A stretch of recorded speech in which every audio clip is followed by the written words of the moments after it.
haddii ilaahay yidhaahdo magacii deegaanka waxaa lagu soo celinayaa Somali State.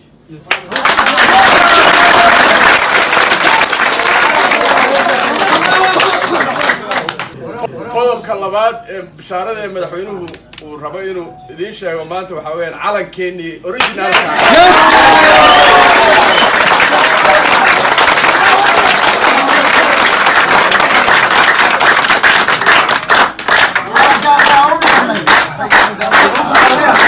madaxweynaha cusub ee dowlad deegaanka Soomaalida Ethiopia Mustafa Maxamed Umar Cagshar oo maalintii shalay gudida fulinta ee xisbiga xukuumadda dowlad deegaanku ay ku doorteen magaalada Sababa ayaa ka hadlay waxyaabaha ugu horeeya ee uu qabanayo waxaana uu ku nuuxnuuxsaday inuu cadaalad ku hogaamin doono dowlad deegaanka. cadaalad lagu dhaqo inaan noqon bilitalis sawi kala ku hogaamin cadaaladda ay noqoto in dhammaan tanjureenka dawladda sida ay u kala sareeyaan ay nuuga shaqadiisa ugu maxbanaan taasoo ay shakhs u hato mid dadkoo dhan ay talinayaan taas waxay dibaarinaysaa aniga dibaarinaysaa inaan khaladaad gelin idinkana way dibaarinaysaa marka ugu horreyn kolley waxyaabaa ii qodaysnaa oo ahaa xuquuqul insaanka kow in horta waxa laga qabto inaan iscafino waa muhiim inaan wixii hore ee dhacay ka tagno waa muhiim laakiin haddana dadka dhibaatooyin ku dhaceen inay iyaguna dareemaan inay ka mid yihiin bulshada iyaduna waa muhiim taa macnaheedu waxa weeye iyagoo oo kuwii dhirta geystay dhibaatay kuwii dhirta ku dhacday wax loo qabto oo maaragtay si ay bulshada ula sinaadaan haddana xooga saari doonaa xoriyatu qowlka anigu dadka aad u qoraan ahaan jiray xoriyatu qowlka iyo maaragtay jecel maanta marka inaan gruubkii noocaas ahaa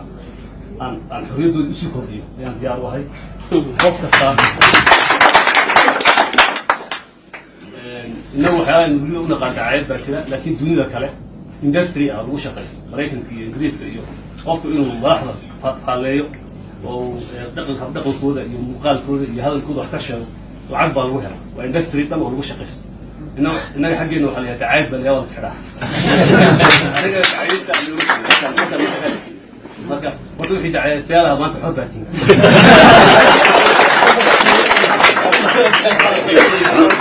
waxaan tamataan kartaan laba qodob baan loo ogolayn oo sida qawaaniinta adduunka iyo waddankaba ah in qawaayil la isku dhufto oo reerba ka kac oo reerba la leeyahay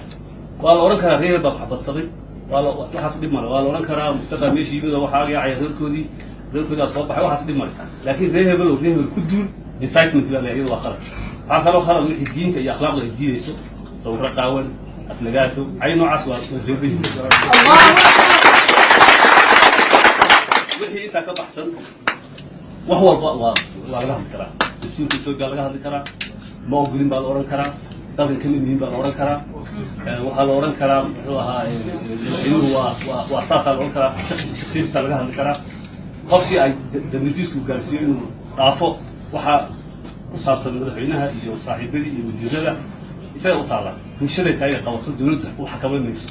وشرى قبنا يسا لكن دولة ما ورا يسا شرط من الحياة واحد أفكار أكبر سوحر وحاس